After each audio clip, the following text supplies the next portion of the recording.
రాజవైన నా దేవా, నేను నిన్ను గణపరచెదను. నిత్యము నీ నామమును సన్నుతించెదను.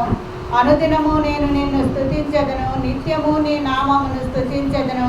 యెహోవా మహత్యము గలవాడు, ఆయన అధిక స్తోత్రమును అందదగినవాడు.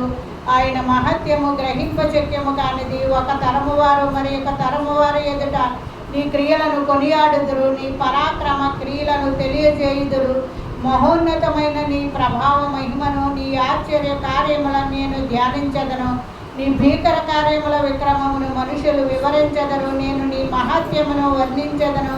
నీ మహాదయాళత్వమును గూర్చిన కీర్తిని వారు ప్రకటించెదరు. నీ నీతిని గూర్చి వారు గానము చేసెదరు. యెహోవా దయాదాక్షిణ్యముల గలవాడు, దీర్ఘశాంతుడు, కృపాతిశయము గలవాడు. యెహోవా అందరికీ ఉపకారి. ఆయన కనికరములు ఆయన సమస్త కార్యముల మీద ఉన్నవి. యెహోవా నీ క్రియలన్నీయు నీకు కృతజ్ఞతాస్తుతులు చెల్లించుతున్నవి. నీ భక్తులు నిన్ను సన్నుతించుదురు గాక. నీ రాజ్య మహోన్నత ప్రభావమును ఆయన బలమును నరులకు తెలియజేయుటకై నీ భక్తులు నీ రాజ్య ప్రభావమును గురించి చెప్పుకొందురు.